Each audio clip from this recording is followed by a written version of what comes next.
This is Hannibal here from thehannibaltv.com. Former WWE superstar Ted DiBiase Jr., the son of WWE Hall of Famer, the Million Dollar Man, Ted DiBiase has been released from jail today, and he pled not guilty to multiple charges in a federal courtroom in Jackson, Mississippi.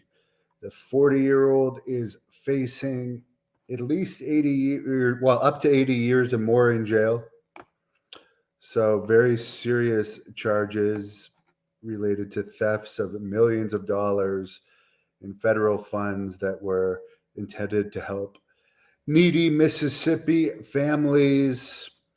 Ross Adams of ABC Channel 16 reported that DiBiase pled not guilty to the full 13-count indictment, and he was appearing in front of the judge today with shackles and chains, and was released on a bond after the hearing. Apparently, when he was arrested, he tested positive for marijuana, which I guess is illegal in Mississippi, and Adderall. This happened Thursday morning when he was arrested. The attorney said that he had used hemp oil and consumed a CBD gummy, which was the reason for the marijuana test.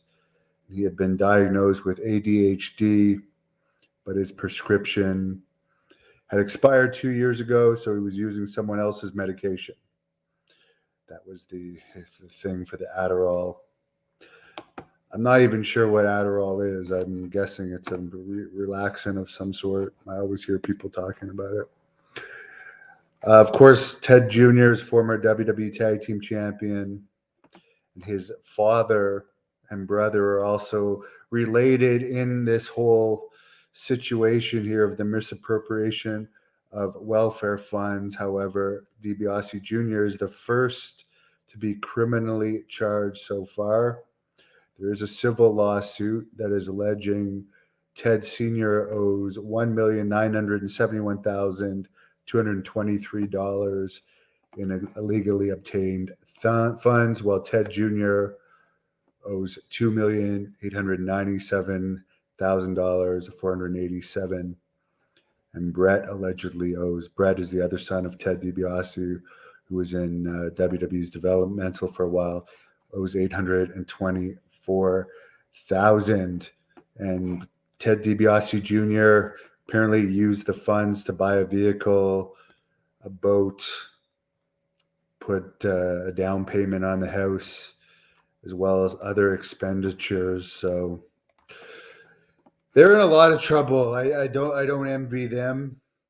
Although Ted DiBiase Jr. seemed pretty happy leaving the courtroom today. He had this to say. You got anything to say, Ted? No, he doesn't. Hey, Jesus loves you, brother. Still preaching the gospel. Yeah.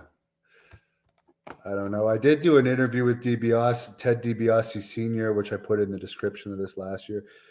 It just seems like a horrible situation. It's funny because Sid, who used to be managed by Ted DiBiase, actually said in his interview with me that he thought the whole religion thing with the DiBiases was just a scam and a way to make money for them before any of this even came out.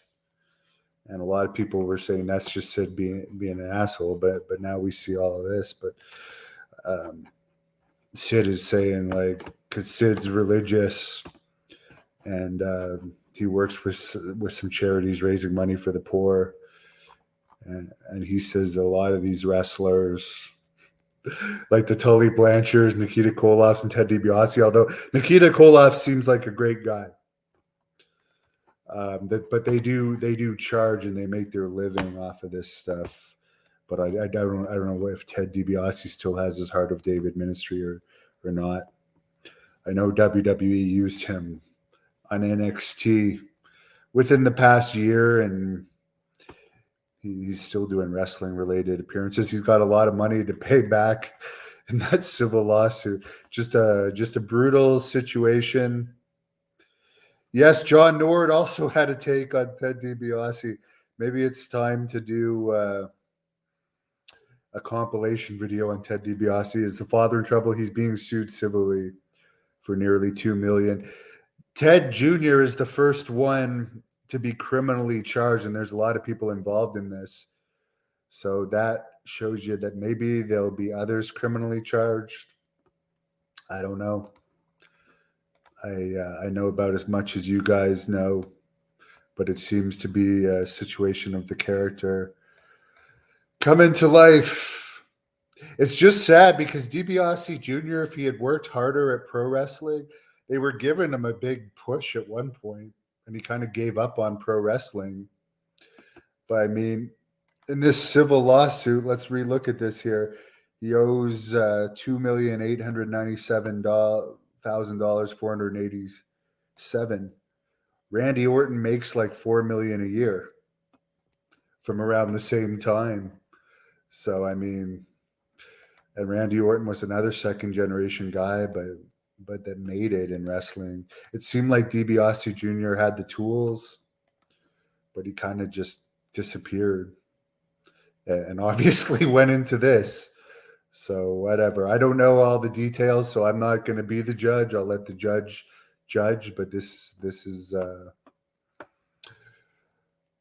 fairly serious matter. But according to DiBiase Jr.'s comments leaving the courthouse, he seems he's still preaching the gospel. Thank you for watching the Hannibal TV. Please like this video if you enjoyed it and click the subscribe